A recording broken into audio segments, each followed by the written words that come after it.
Welcome to the 138th episode of the Flip Learning Remixed podcast, the podcast that mixes cutting-edge technology with learning. I'm your host, Troy Cockrum, along with my co-host, Joan Brown. How are you today, Joan? I am great. It's sunny out finally, and we are in summer mode, aren't we? Yeah, we're recording during the daytime for the first time in a long time. That is a fact. Usually it Yeah. is after a long day. I'm actually still in school. I mean, we still have 9 more days of school here in Virginia. It goes on a long time. We got out last week, and we were one of the later schools that got out. So I think just about everyone, except for the people on the balanced calendar, but I think they're even out for a few weeks right now. So Right. So we're going to do kind of a creative summer show because yeah. we're going to have all those teachers that felt like they didn't have time to think of something creative start their mind going with these ideas, right? Okay. Well, these are good planning podcasts over the summer, so teachers can take these and say, plan for different projects during the school year that they may not have the chance to plan for. And the big one is that I hear a lot of teachers wanting to do but not knowing how is, how do I get students to edit video? Or sometimes it's, how can I edit video?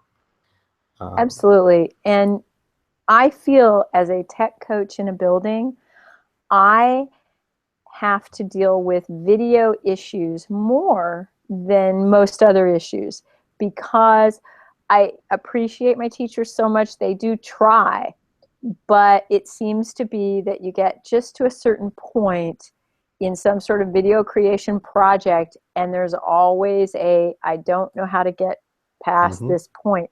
So hopefully we'll give you some ideas today on everything, the myriad, the easy to the more complex, and give you something to play with over the summer that you can maybe use some of that vacation footage.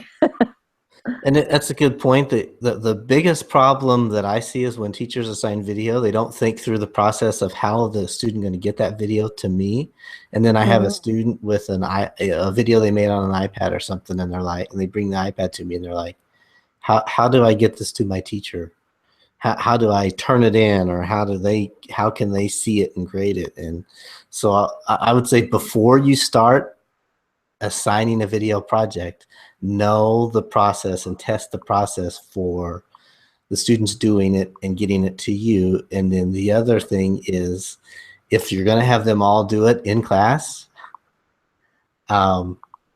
plan to not have them all upload video at the same time or record video at the same time, because the Wi-Fi's that I've seen can't support 25 kids uploading a video at the same time. So Right. I think you and I were talking right before the show, and some of these that we'll talk about today, it's that transferring video and the compression that takes time. I was working with a student today, exact thing.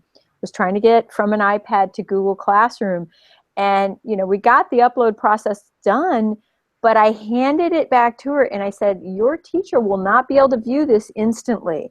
And she looked at me funny, and I said, it still has to go through some compression before it can be viewed online. And I think it's all that, I didn't know that part, that is a surprise to kids.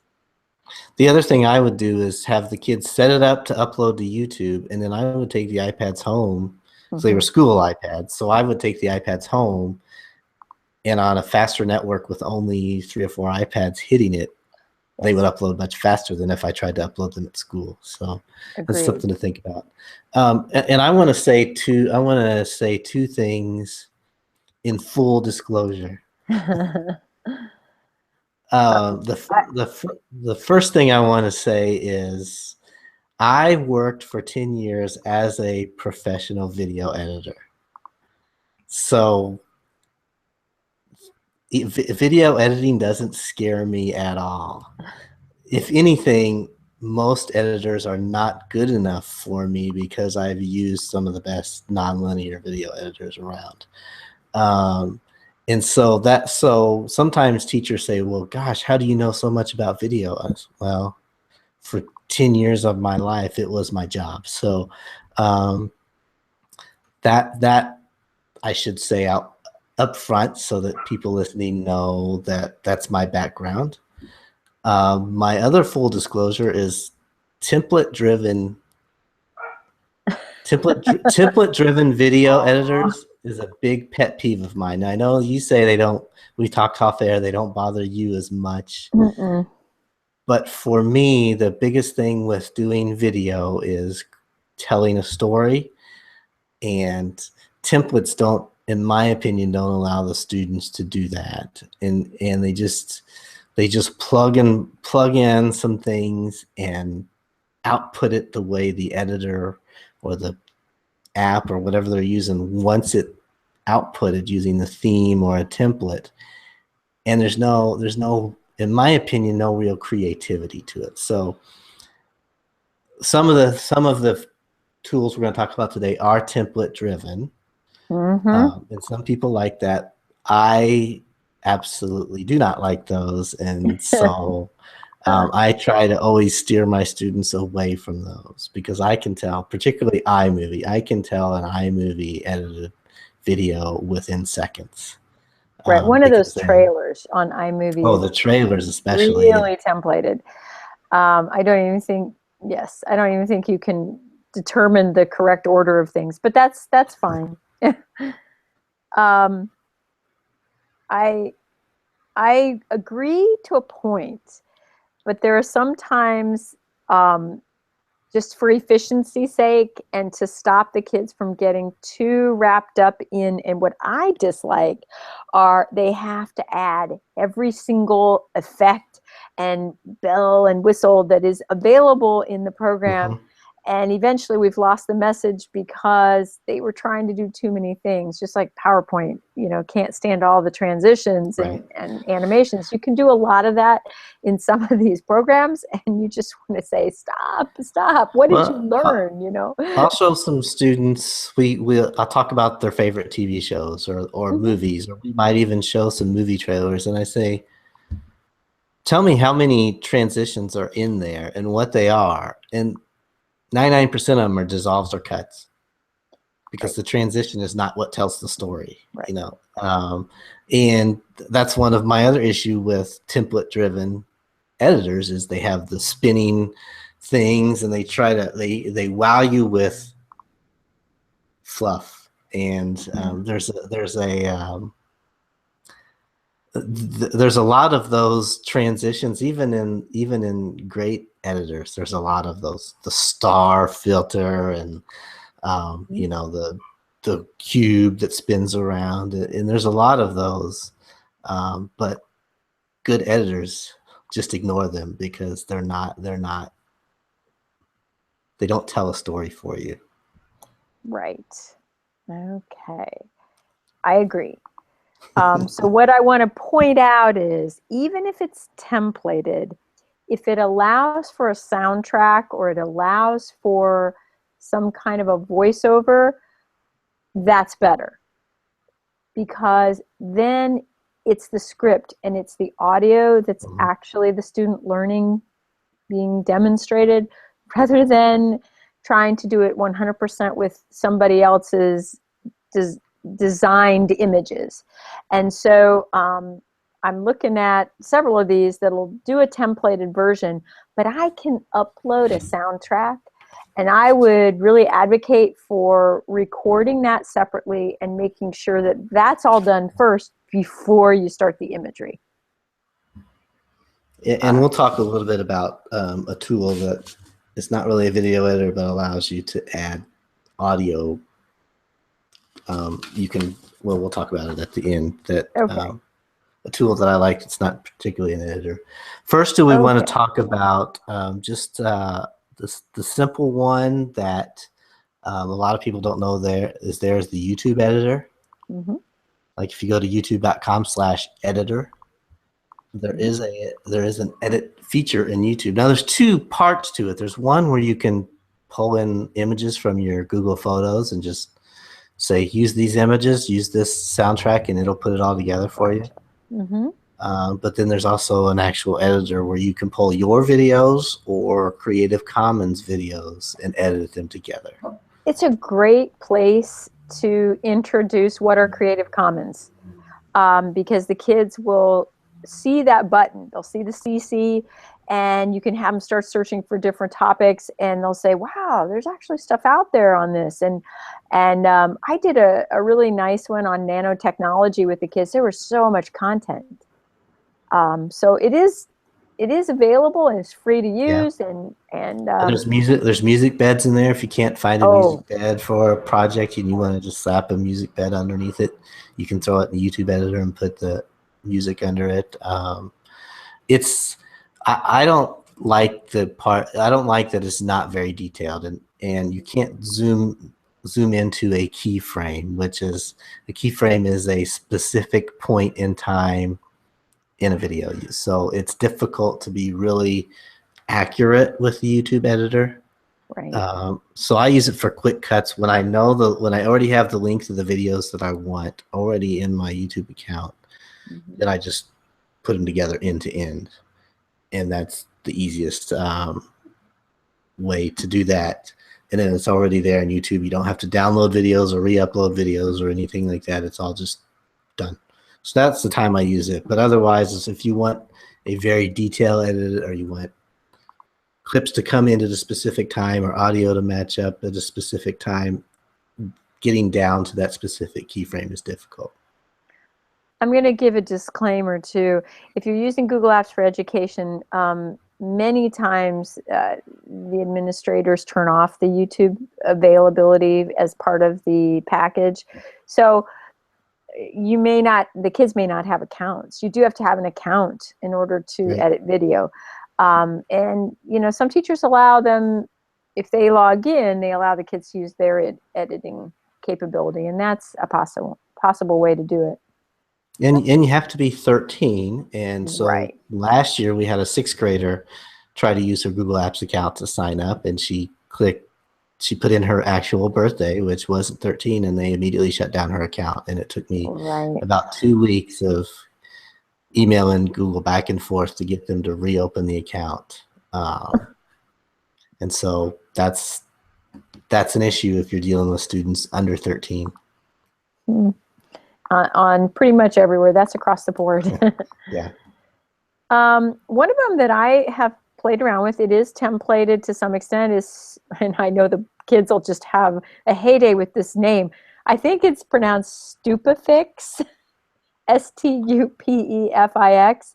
Stupefix seems to work pretty well, and yes, it's a bit templated, but I will tell you, I can't upload anything very long. Looked like about 2 megs is the largest video clip, but I can add images as well. And then it sort of makes the video for you, but you do have the option for a soundtrack, if you will.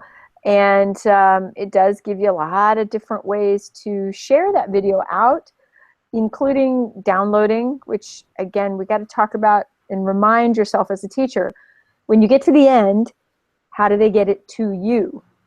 And if they cannot put it on YouTube, and they cannot put it on Facebook or Vimeo or any place public, you got to have a way to download it locally and get it to you somehow. And I know in our domain, we are very close to public video, and so the kids have to be able to upload it to Google Drive to get it to their teacher. That's the only way. And this one I'm looking at now doesn't have an education option, so it's so that's something to keep in mind. So let's see here. Another one you sent, Creaza. All right, I'm going to tell you good, bad, and ugly. Now, Creaza is an entire lesson creation tool. It is not just a video creation. So when I got in there, I realized it's really for teachers to create lessons, and you can include a type of video in there. I wasn't totally successful in figuring out how to create the video. And it may be something where you're just trying to edit a video while you're in there. And I noticed then, as I was playing around, it looks like it's in a foreign language in some places. So might not be what you're looking for. But regardless, it does look like a place to create video, but I'm not finding good directions on how. I'm sorry. That was one of those where I was saying, hey, take a look at it, you know. Well, I like this Mindomo part of it, which is kind of like a Prezi, but a video Prezi. And then they also have this cartoonist option, which could be popular with the younger kids. The biggest thing for me is it's $155 for a classroom for a year. Right. That's a lot of money. It is. It is. And, you know, if it's your all or nothing, maybe it's worth it. So keep that in mind. I only saw that it was a movie editor, and that was sort of me saying, oh, okay, there's a place to edit movie online. But I didn't realize it was the full package deal of creating lessons. I also did a quick, and this is me saying, I'm taking a look at what's out there. I went to a place called Shot Clip and was attempts, and Loopster as well. I'm going to put those together. Shot Clip and Loopster were both advertised as online video editing. I was not successful to upload video to either of those. And I will tell you, I'm not using the school Wi-Fi. I'm using home Wi-Fi. And I'm using very small videos, and it just keeps churning away. It's not uploading. So I'm not sure those are ready for prime time for any classroom, that's for sure. Loopster has a free account, which has little small limits, and then a education package is $79 every 3 months. Yeah.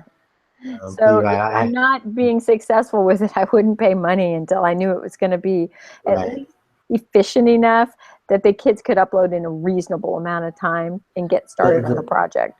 The video demonstration they had made it look like it had some very customizable editing features. It didn't have multi-track video, but it had, you know, a video layer, a transition layer, and an audio layer, which is a nice option to be able to control all those.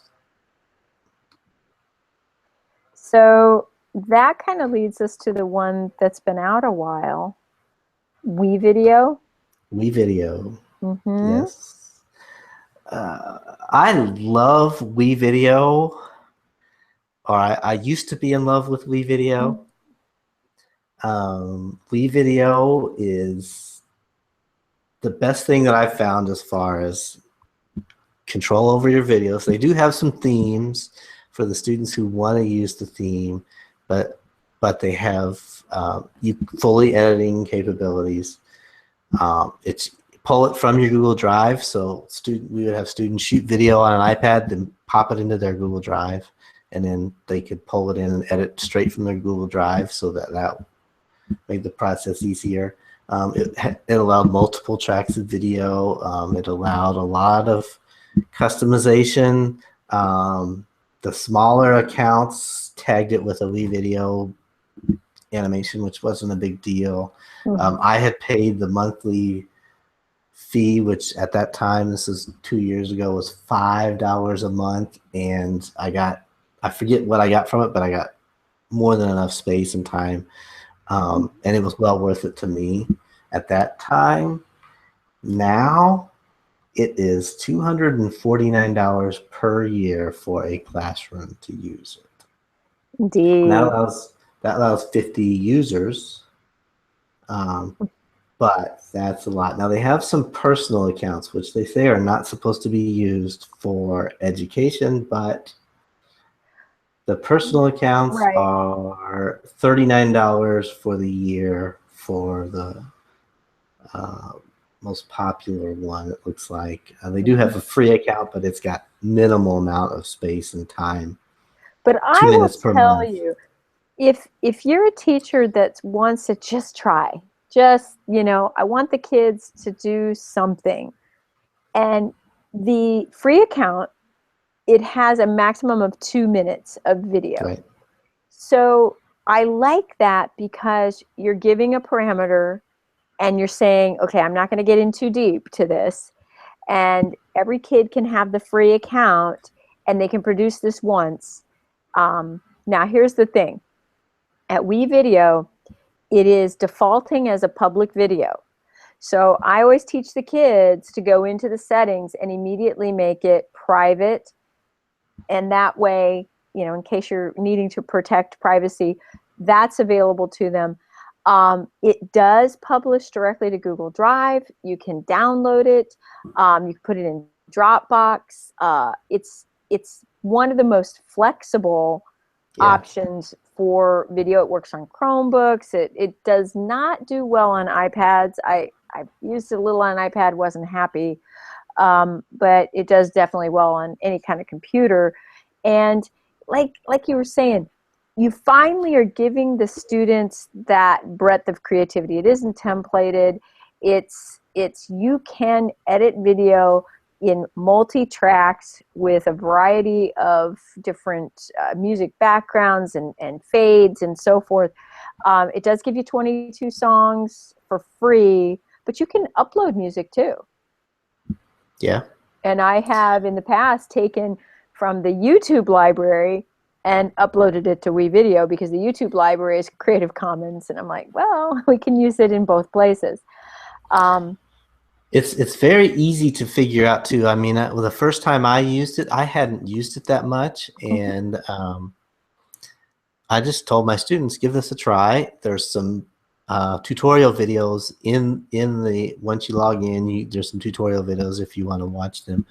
And it defaults to, they changed the name. It used to be basic and advanced mode, but now I think it's, expert. I forget, they have, it's like story mode and I forget, but the advanced mode was easier to edit in than the basic mode. Oh yes. Which I didn't quite understand, but I like that. So one of my students figured that out, and I said, well, that's great. How'd you figure out how to do that? She said, I just watched the tutorial video. I'm like, oh, well, that makes sense. So it's, and then these were 8th graders, but they figured it out very easily with minimal help from me.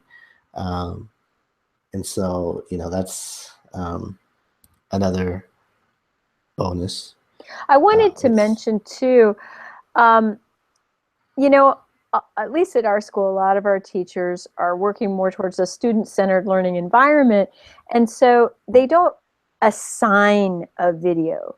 They ask students to demonstrate learning and they give them choices. But my teachers are nervous to just say, go out and do anything. So they do want to give some choices. And WeVideo has always been an excellent choice. I offer lunchtime tutorials, basically in face-to-face tutorials with kids early in the school year on WeVideo. And I say, in 20 minutes, I can teach you how to do pretty much anything you want to do on there. And you'll be able to make nice school-related projects that are under 2 minutes, but you can do that for pretty much any class throughout the year. And the kids take me up on it. I usually have quite a few filled classrooms at the beginning of the year for that because they like that creativity and they want an option that's free. So there is that option. I know, you know, kids watch so many YouTube videos, and I forget the statistics, but they all want to know how to make videos because they watch so many videos. And that's kind of what I found, and there's very few teachers that have the ability to know how to edit video or create video content and things like that. So tools like WeVideo, I just wish it was cheaper. I wish they kept it as inexpensive as it used to be. But I guess they gotta pay the bills somehow. So another one, go ahead. I was going to say, you introduced me to this today, and I like the interface. So go ahead. Oh, you mean Adobe Spark? I do mean Adobe Spark. Now, I was told that it used to be called Slate. I mean, they started sending out some information. I think it was 2 weeks ago, saying check out the new Adobe Spark, and I checked it out and I liked it, and I showed it to somebody, and they said, well, that's just Slate and something else put together, and whatever. It's pretty neat. And now it is template driven, but it's more of a presentation style video as opposed to a. I mean, they do have some templates to kind of tell a story. My But question it's a nice simple thing. is it more than just photos? I'm having a little trouble finding whether or not you can upload actual video, or are you creating a video with just still photos? Yeah, I use just still photos and type text and things like that. I don't remember if you I'm can I'm on my add a video. account, and it's not providing me an opportunity to upload any video content. So I'm guessing it is stills driven. But what Adobe does better than most is the way they make that Ken Burns effect, or they Yeah. transition in such a way that looks so professional. The kids are amazed at the product they get.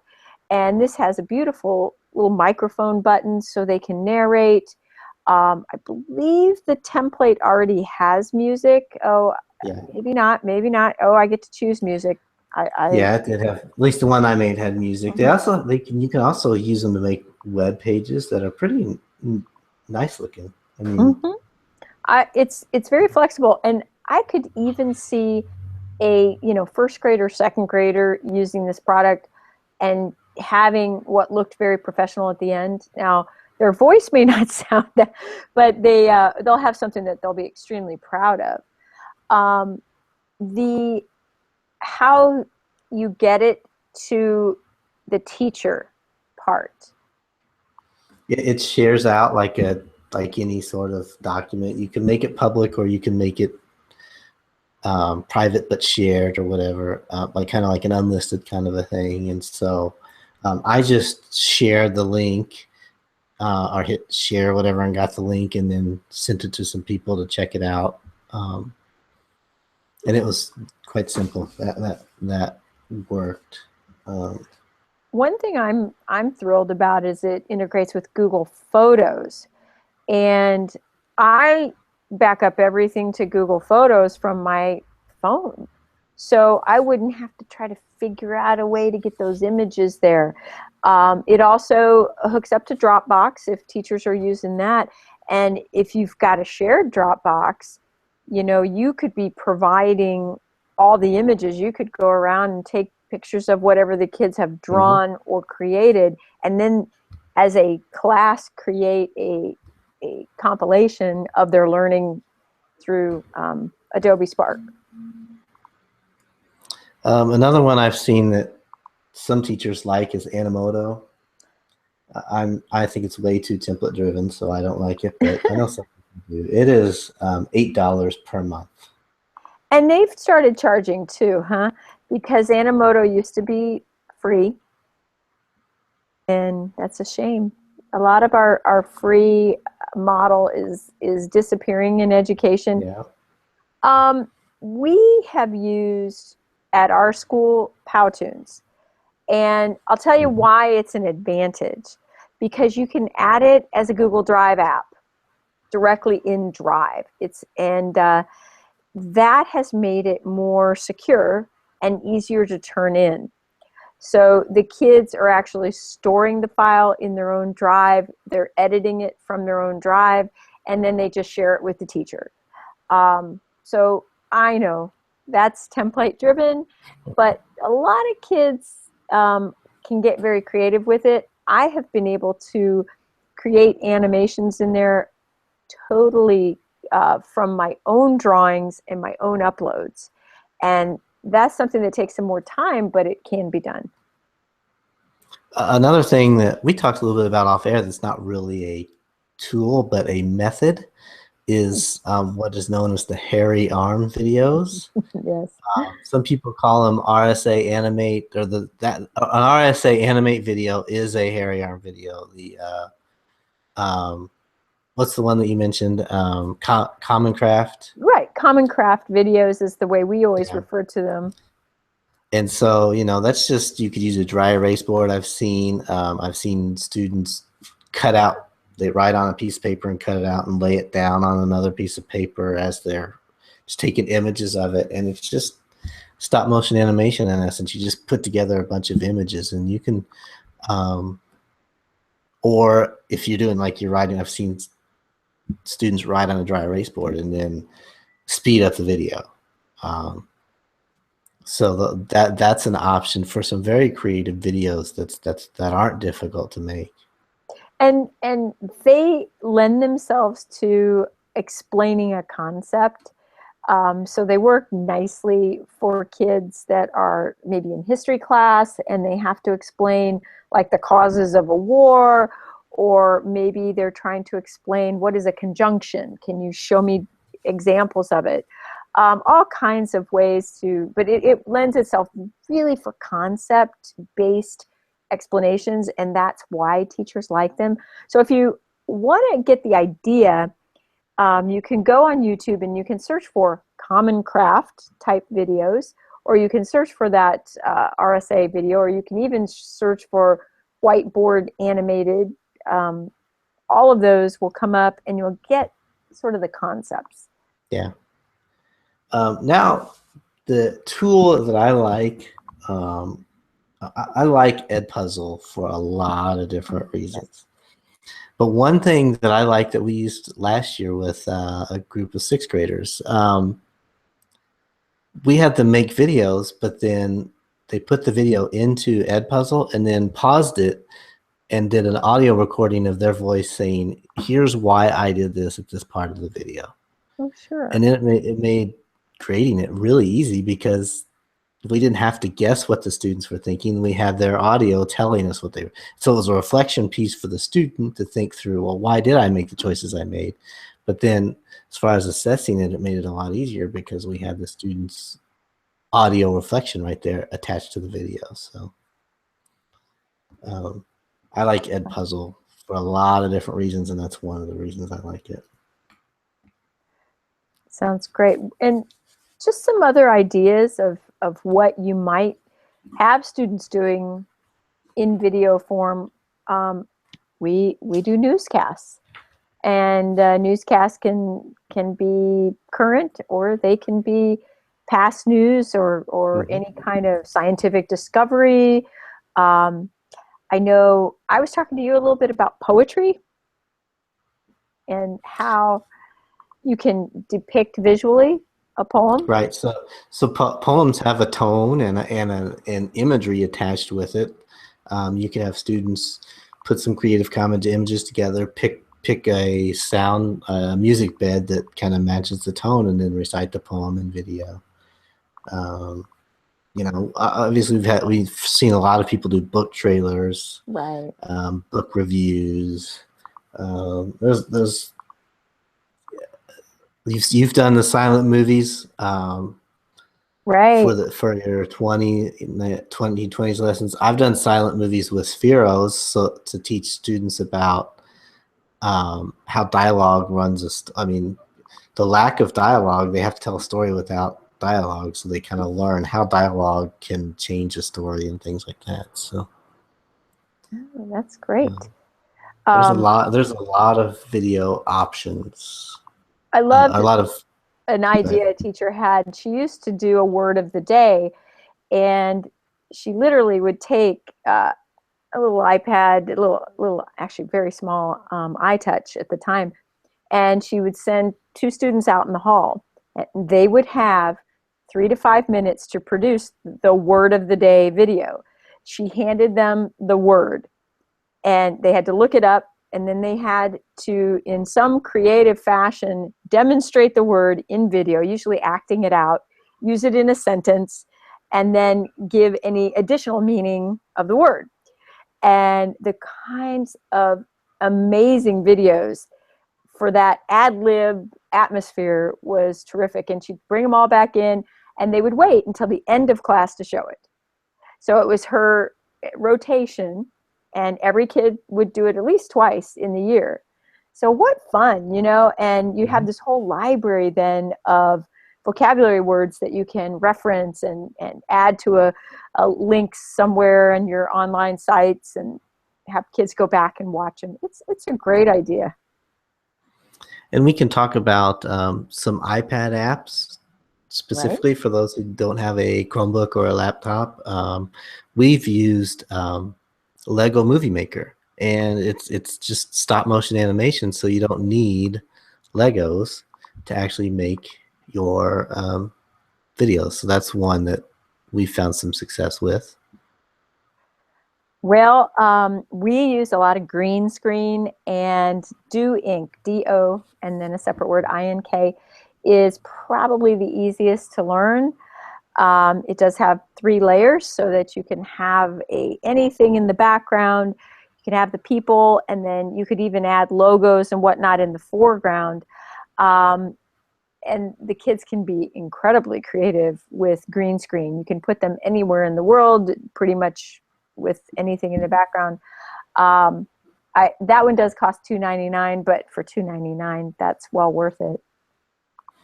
We use Explain Everything. That one I think is $4.99 maybe, but it's you could do screencasting with it. You can do an animated whiteboard. It's more. I had students make instructional videos using Explain Everything, and they found it very easy because that's, you know, I wanted students to make these instructional videos, but a lot of students would get to a point where they didn't know how to do it, and then the lesson became, instead of learning how to create you know, the content for the instruction, they were trying to figure out how to make the video. And so we used Explain Everything. It's very easy. Right. Really fun one is Puppet Pals. I know that sounds like it is for very young kids, and yes, it can be. But Puppet Pals is basically using characters, and you get to voice whatever it is they're saying. And they do have political figures. So if you're in a civics class, it becomes an excellent dialogue between Democrats and Republicans, or, you know, you can use it pretty much any way you wish. And that gives you that use of an app over a lot of different grades then. So those are the video editing options. I mean, there's others out there that other people may have seen, but those are the ones we've used or played with or had success with. And, you know, as video becomes bigger and bigger, it's only going to become more and more needed and used. So for those teachers out there looking to do video projects, those are some options for you. And you hear the word all the time, student engagement. You're not going to get better with video. And that's at a higher level thinking because they're having to recreate their knowledge in some other way. It's a win-win if you can master the time it takes and a lot of the organization and classroom management of video devices. So you can find us at flippedlearningremixed.com. And don't forget, we're now on Stitcher. We are on Stitcher. If we are looking for, and you can just look up Flipped Learning Remix on Stitcher, and you can subscribe there. And iTunes, for those people who are using iTunes. You can also find us on Twitter. You can find me at Cockrum, TCOCKRUM. And I am at DigiTeacher, D-I-G-I Teacher. So reach out to us. Let us know how you're feeling about the show. If you have any questions or if you have any podcast ideas, reach out to us. We are very accessible. So that's our show for today. And since it's summer, we will probably be podcasting a little bit more frequently now. Yep. Turn it on when you're out there at the beach or taking a run, whatever. That's a shame that our voices would be people would be listening to our voices at the beach. But no, this is good. Don't say that. And so thanks for listening, and you will hear from us again soon. All right. See you.